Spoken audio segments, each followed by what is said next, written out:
On les appelait les dieux des Hébreux. Lorsque Moïse est sorti et est revenu pour la seconde fois, pour les récupérer, pour sortir, les servir, les tenir dans le désert, ce n'était pas chose facile. Après la souffrance, ils ont vu la gloire de l'Éternel. Alléluia. Amen. Après la souffrance, ils ont commencé à élever Dieu. Et je vous dis cet après-midi, après la souffrance, après le mois difficile que vous traversez, il y a une bénédiction qui t'attend. Il y a une élévation qui t'attend. Et les mondes verront ça. Nous voyons dans l'introduction, Pierre, mes excuses, dans l'introduction, Pierre initialement s'appelait Simon, nom grec très connu, Simon-Pierre. Un véritable pêcheur, vacciné dans la pêche. C'est ça sa profession. L'équivalent en hébreu, en étant Siméon.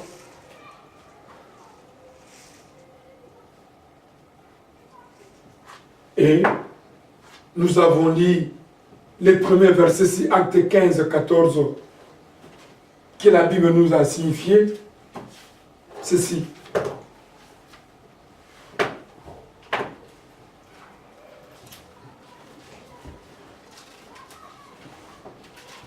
Actes 15, 14. Ici va dire au nom de Jésus-Christ. Amen. Simon a raconté comment Dieu a d'abord jeté les regards sur les nations pour choisir du milieu d'elles un peuple qui porta son nom. Amen. Gloire à Dieu. Acclamons le Seigneur. Même les pierres commencent à lire. Non, que Dieu vous bénisse. Je suis ravi vraiment. Continuez avec cet alire. Ici, Simon a raconté comment Dieu a d'abord jeté les regards sur les nations pour choisir 10 000 d'elles, un peuple qui portait son nom. Jésus-Christ a jeté les regards sur les nations d'abord. La Bible nous dit, le salut vient des Juifs. Les nations, c'est vous et moi.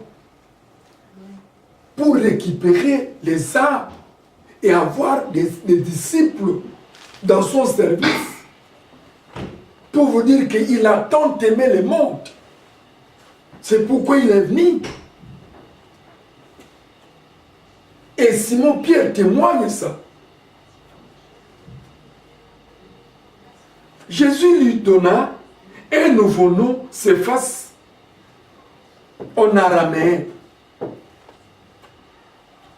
C'est ça le nom que Dieu donnait à Pierre. Simon-Pierre. Et Pierre en grec. Le nom de Pierre signifie un petit roc. Pierre. Nous tenons tout le temps les pierres. Lorsqu'on était encore des enfants, on jouait avec des pierres. C'est les rocs. Une pierre. La pierre sur laquelle l'Église est bâtie révèle que Jésus-Christ est le Christ. Amen. Amen. Christ est la pierre angulaire. C'est pourquoi lors de sa mort, on avait commis une grosse erreur. On a pris une grosse pierre, on a mis devant la porte du tombeau. Or, lui-même, c'est la pierre angulaire. Et la pierre ne peut pas fermer la porte à son créateur. Yes. Alléluia. Amen. On ne peut pas fermer la porte à votre créateur, c'est difficile.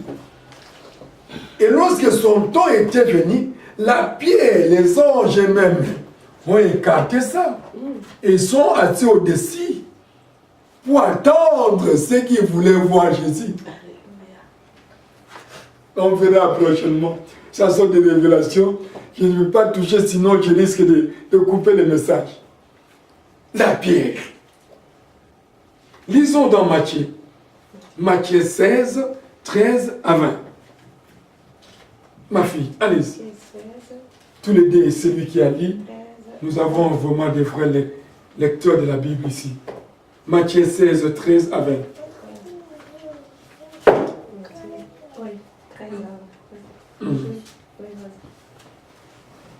Je lis au nom de Jésus-Christ. Amen.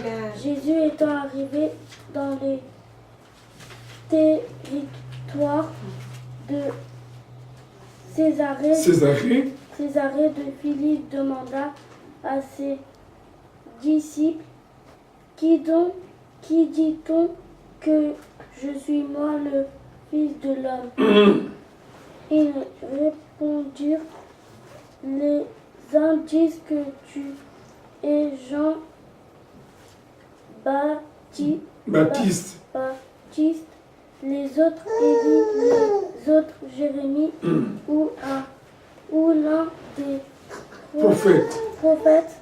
Et vous leur dites, qui dites-vous que je suis? Simon Pierre répondit, tu es le Christ, le Fils du Dieu vivant. Merci beaucoup, arrêtez juste. Amen. Amen. Amen. Oh, ça c'est gentil ça. Ici, nous voyons Jésus étant arrivé dans les territoires de Césarée, de Philippe, demanda à ses disciples, qui dit-on que je suis, moi le Fils de l'homme? Il répondit, les uns disent que tu es Jean-Baptiste, les autres Élie, les autres Jérémie, ou l'un des prophètes. Et vous, leur dit-il, ici dit-il c'est Christ. Qui dit-on, vous, que je suis? Simon Pierre répondit, qui est le Christ, le Fils du Dieu vivant. Alléluia. Amen. Une révélation. Bien-aimés, je voudrais vous révéler quelque chose. Tel que vous êtes là, les gens ne vous connaissent pas encore. Les gens vont commencer à se poser la question, qui êtes-vous après votre élévation? Amen. Amen. Parce qu'on vous voit, vous êtes ensemble avec eux dans les quartiers, vous saluez, vous allez au service. Ils n'ont pas besoin de te poser la question, de connaître votre identité, de connaître votre origine. Mais lorsque l'élévation viendra, on va commencer à se poser la question, Papa Georges, c'est qui? Mais on les voyait ici, non? C'était un caméraman. Mais lorsque Dieu élève quelqu'un, l'identité change. Amen. Acclamons le roi des rois. Lorsque Dieu élève quelqu'un, son identité change. Même si tu les connaissais, même si tu les voyais, il n'est plus la personne que toi tu voyais là. Il est devenu une autre personne. Alléluia. Les autres ont dit, tu es Jean-Baptiste. Les autres ont dit, tu es prophète. Les autres ont dit, tu es Jérémie. On ne les connaissait pas encore. Et puis il a demandé aux apôtres. Christ avait 72 disciples, 72 disciples et 12 apôtres. Ceux qui répondaient ça, ce sont les 72 disciples. Et ils ont posé la question aux apôtres à la ceinture. Et même la ceinture, les autres étaient persuadés de dire n'importe quoi. Mais ils ont vu la main de l'Éternel. Pierre a regardé attentivement pour répondre. C'est pourquoi on dit, avant de répondre, il faut manipuler très bien votre langue. C'est-à-dire quoi? Demandez vraiment afin que tu puisses donner une réponse en exactitude. Amen. Pierre a regardé Jésus. Il a dit, mais cet homme, non. Et il a écouté une voix qu'il a dit, ça c'est le Christ, le Fils de Dieu vivant. Alléluia. Lorsque Christ a parlé, Jésus-Christ a dit, non, ce n'est pas la chair et le sang qui t'ont révélé. C'est mon Père qui est dans les cieux. On donne la révélation à celui qui est connecté par Dieu. Amen. On donne la révélation à celui qui aime Dieu. Amen. La révélation de Dieu ne viendra pas comme ça dans les bacs. Non. Pierre, comme il aimait Dieu, c'est pourquoi Dieu l'a révélé. Celui qui aime Dieu, il sera l'aéroport de la révélation de Dieu. Alléluia. Non. Donc Pierre était content, Christ était content, et les apôtres ont commencé à regarder. Oh, mais il a reçu cette réponse où nous sommes nés tous dans la famille, mais chacun son étoile. Amen. Chacun son étoile. Il y aura toujours une différence à ceux qui aiment Dieu, à ceux qui ne l'aiment pas. Amen. C'est ça. Et vous allez demander, mais comment est-ce qu'il est béni? Non. Mais le Dieu qui sait, c'est celui qui a changé les données. Amen. Et à partir de là, la situation de Pierre, un péché vacciné, a changé en évangéliste. Amen. Alléluia.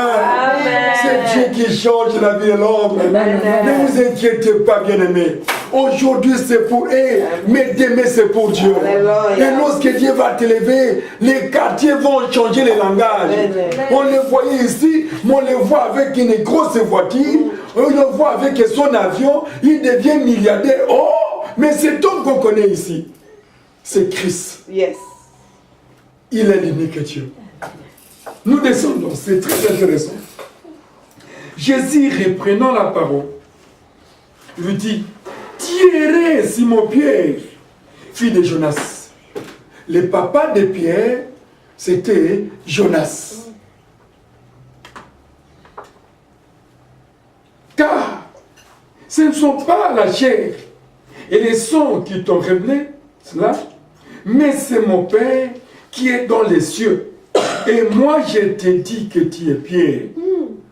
Que si c'était Pierre, que je bâtirai mon église. Amen. Yes. C'est très dangereux aux hommes de Dieu qui disent mon église. Regarde, le propriétaire de l'église parle. Nous sommes que des bergers des âmes de Dieu.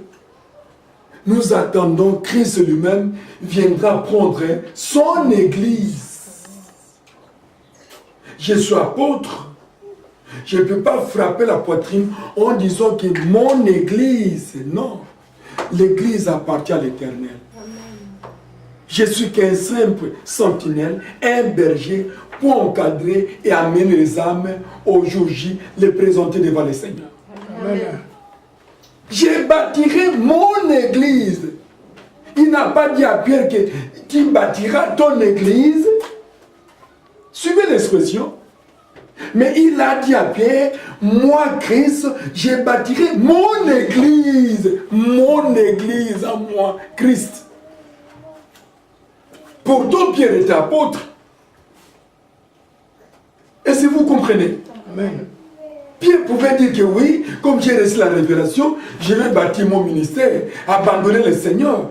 Mais il a dit non, c'est moi Christ qui bâtira mon église. Amen. Nous sommes les églises de Dieu, les corps de Dieu, les instruments de Dieu, que Dieu doit bâtir son église dans nos vies. Non, on doit comprendre les Écritures, ou bien on lit mal. Il ajoute encore. Et les portes de séjour de mort ne prévaudront point contre elle. Dans l'église de Dieu, le diable n'a aucun pouvoir de mettre les ténèbres dans son église. Là où il y a les ténèbres, c'est Christ n'est pas là. Amen. Mais là où Christ dit que ça c'est mon église, lui-même de son personne, il guérit ses âmes, il délivre, il bénit, il élève, il essuie des larmes. Amen, amen, amen. Parce que c'est son église. Et c'est pourquoi tous ceux qui viennent dans l'église de Jésus-Christ, ils sont tous consolés et leur vie change. Amen. On ne peut pas dire que tu pars à l'église, mais tu rentres malade avec ta maladie à la maison. Non. Parce que l'église, ça c'est l'hôpital spécial de Jésus-Christ. Amen. Qui soigne sans cicatrice. Il peut soigner dans la parole, tu as la guérison. Amen. C'est ça, l'évangile. Oh, c'est merveilleux. Nous descendons. Il a ajouté encore, surtout sur Pierre, je te donnerai les clés du royaume des cieux. Tout ce que vous lirez sur la terre sera lié dans les cieux. Tout ce que vous délierez sur la terre sera délié dans les cieux. Alors, il recommanda aux disciples de ne dire à personne qu'il était le Christ. Vous voyez maintenant? Recommanda aux disciples, pas aux apôtres, de ne dire à personne. Ces clés, il n'a pas donné à d'autres, mais seulement à Pierre. L'élévation vient que de l'Éternel des armées. Amen. Et Pierre a reçu ces clés. Et ces clés n'est autre que la puissance du Saint-Esprit qui est en nous. Amen.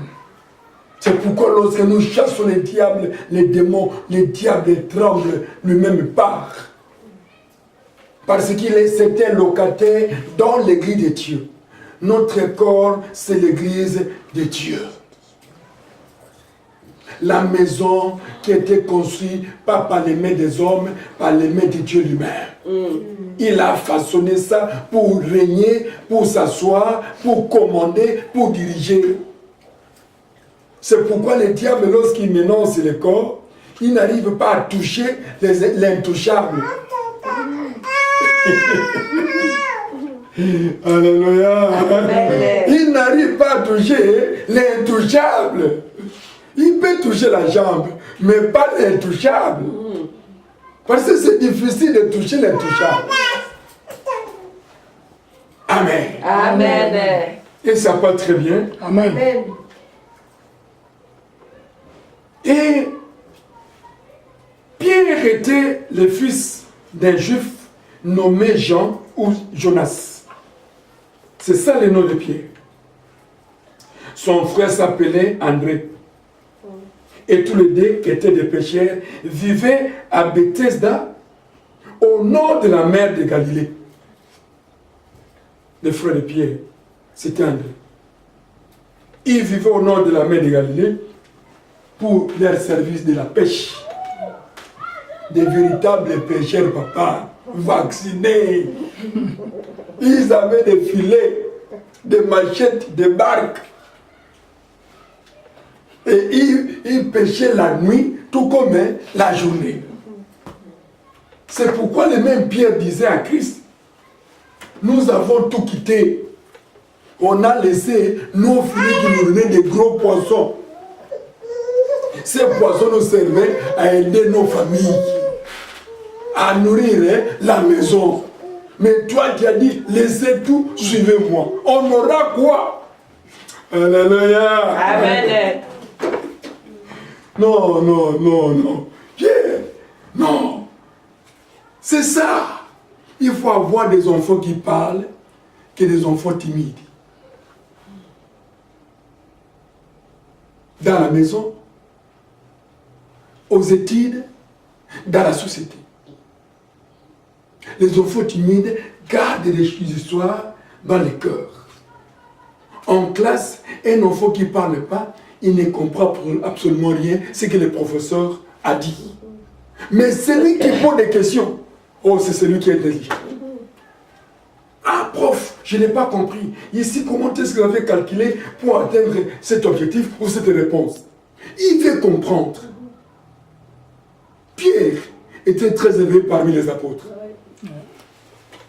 Lui ne restait pas fini, tranquille. S'il ne voit pas clair, il dit non, non, non, non. Yaya, on t'a suivi. Qu'est-ce qu'on aura?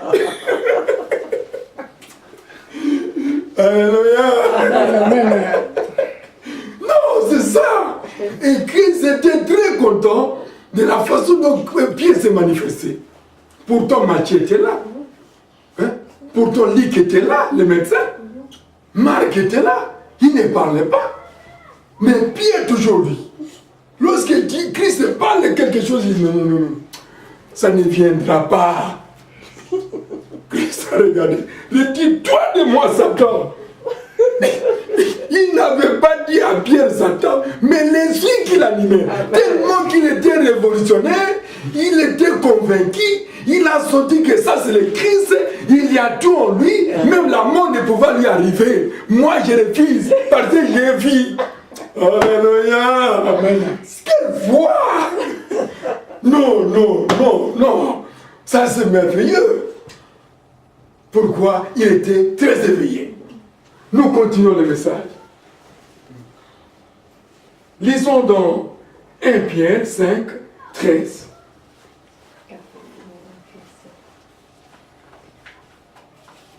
Pierre 5, 13.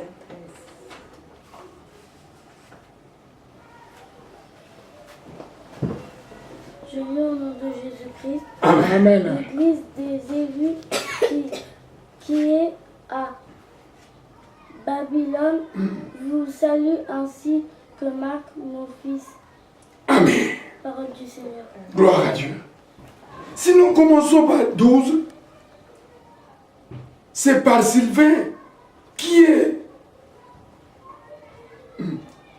à mes yeux, un frère fidèle que je vous écris ces peu de mots pour vous exhorter et pour vous attester que la grâce de Dieu à laquelle vous êtes attachés est la véritable.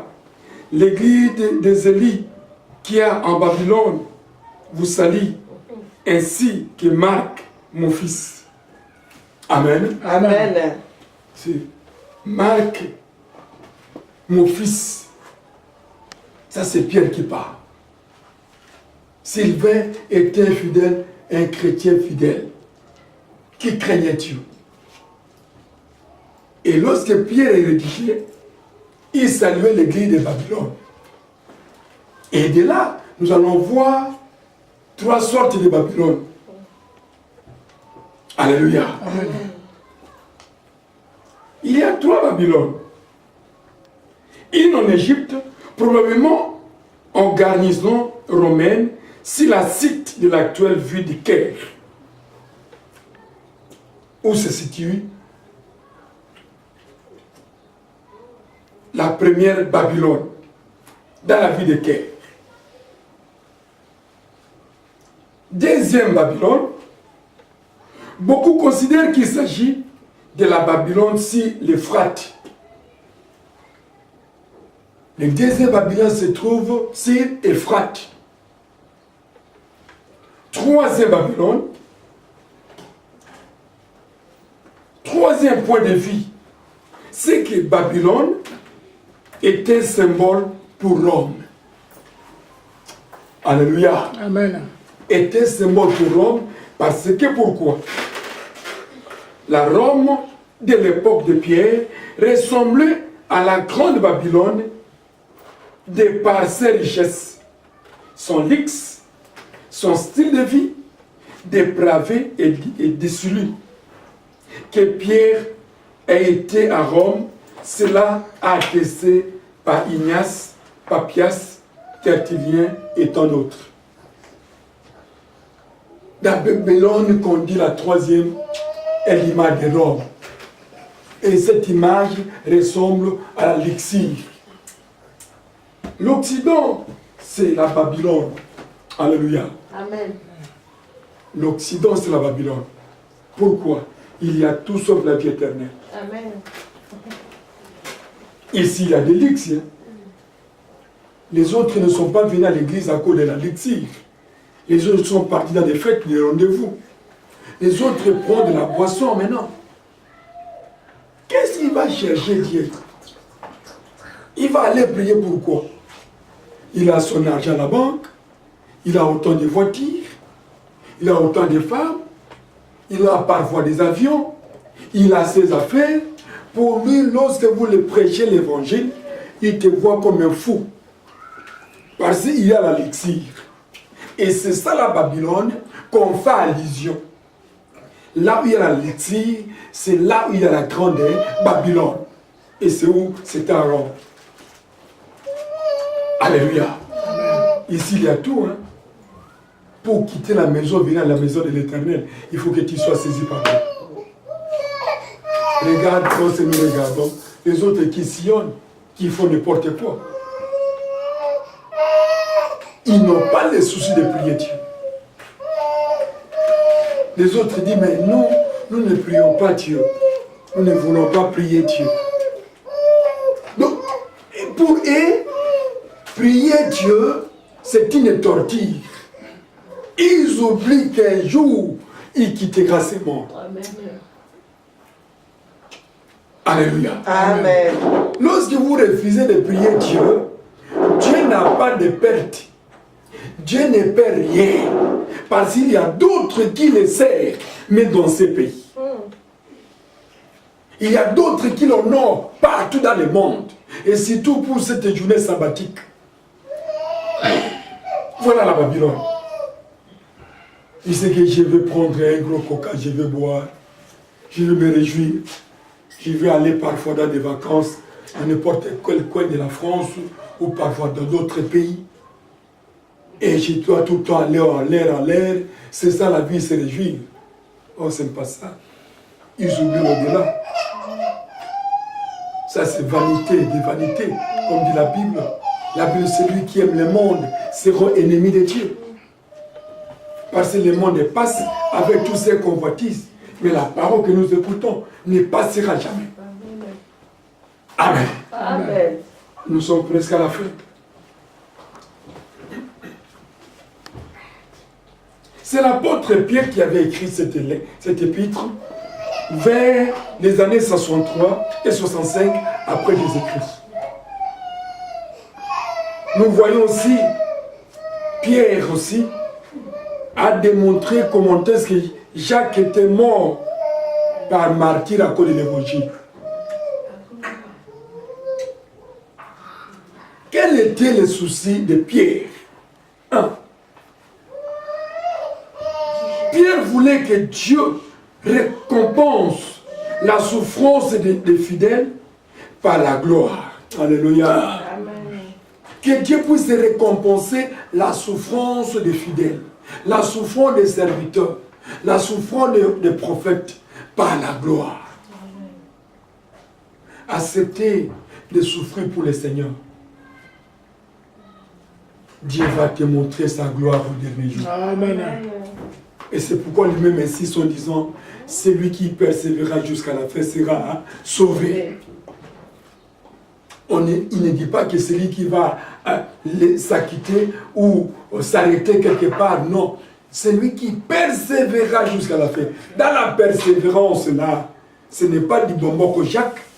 La persévérance dans la souffrance, dans des difficultés, dans des attaques, dans des maladies, dans des conditions difficiles. Mais vous persévérez toujours dans la souffrance à cause du Seigneur.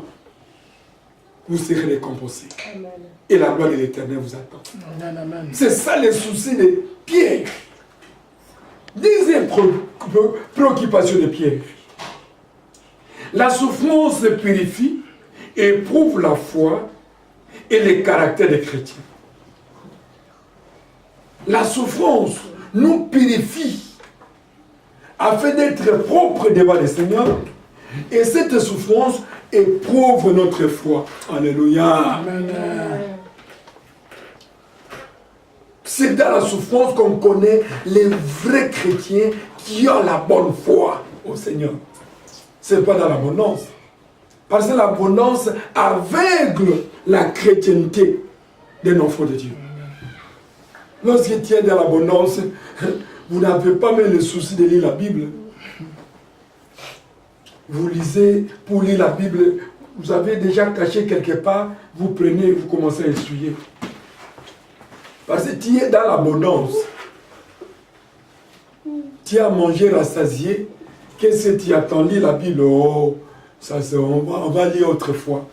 Mais pendant la souffrance, tu vas commencer à lire les Écritures et mettre son application pour voir les résultats que les autres ont vus.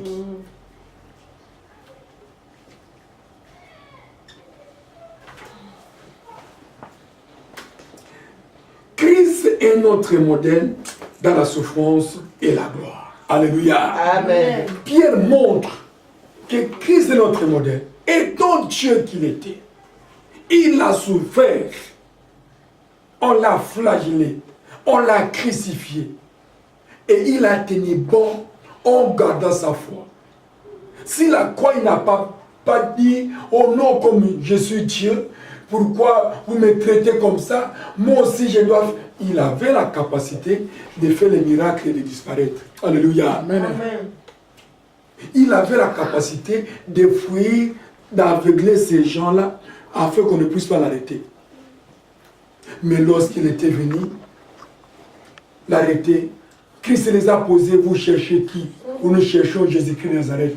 Mais voici, lorsqu'il a dit, mais voici, tout le monde sont tombés. Vous savez pourquoi ils étaient tombés? Dieu voulait leur montrer que vous êtes moindres devant les rois des rois. Amen. Ils ont tombé même. Il a dit, mais voici. Et Dieu lui-même a permis que la parole de Dieu s'accomplisse. Et lorsque Judas a vu ça, il a fui. Mais pourquoi tu as fui? Il a fallu attendre d'avoir beaucoup d'argent. C'est pourquoi l'envoûtement, lorsque quelqu'un est envoûté, ils oublient même la réalité de la vérité. Après l'envoûtement, il y a des écailles qui s'enlèvent de ses yeux. Il commence à regretter. Ah, qu'y-a-t-il fait? Pourquoi? Regarde, après avoir trahi le Seigneur, lui-même est parti se pendre. Et c'est Christ qui l'a dit, il allait se tuer. Non. Mais il avait pardonné même. Il a pardonné son oncle. Parce que les oncles aiment beaucoup d'argent. Ah, j'ai tué un innocent. Et c'est pourquoi la Bible nous dit, Dieu venge aussi le sang de ses serviteurs. Amen. Si tu es connecté devant Dieu, Dieu va venger d'une manière ou d'une autre. Amen. Sans que tu parles. Et lorsque Dieu avait vengé, mais on a vécu des cas, c'est les 3 nuits.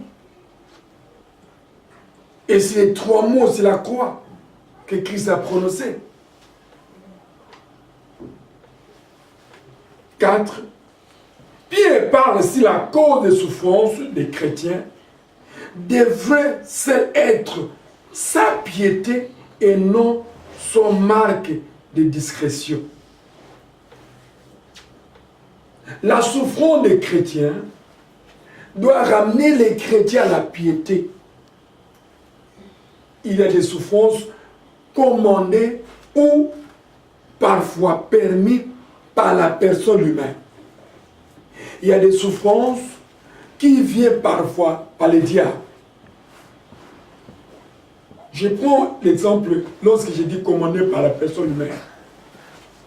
Tu vois ça, c'est le feu. Tu piétines ça.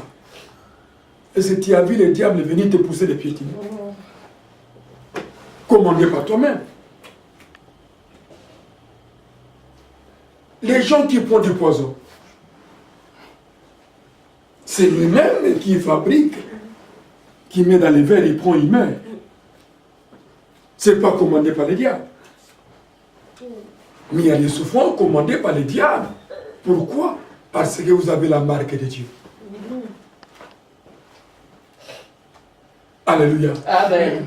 Vous avez la marque de Dieu.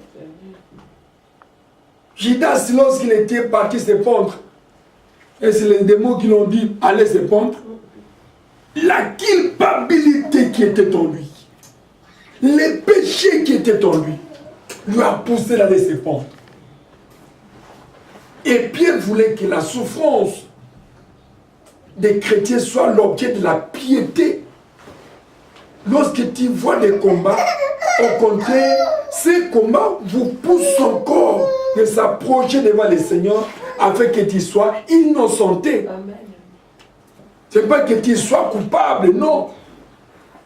Lorsqu'un combat vient quand tu trouves que tu es coupable, ce combat va te ranger, te tourmenter. Au moins l'intervention divine. Mais lorsque tu es innocent, Dieu va intervenir. Amen. Lisons ces deux versets pour terminer. 1 Pierre 1, 3. 1 Pierre 1, 3.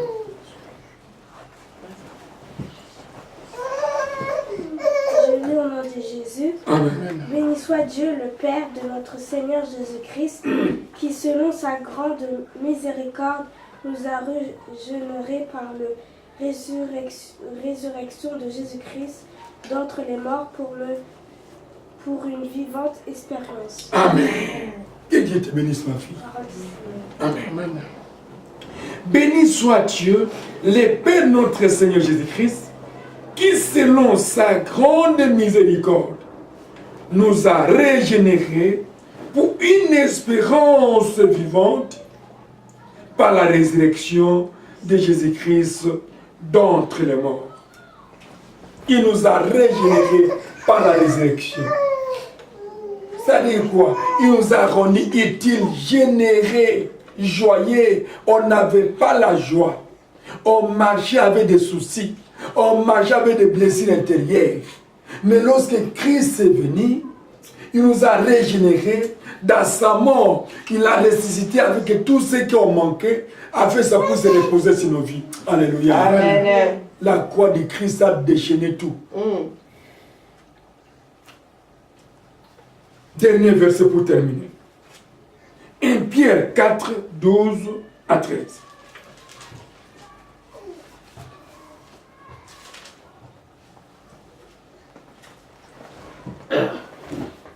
Je lis au nom de Jésus. Amen.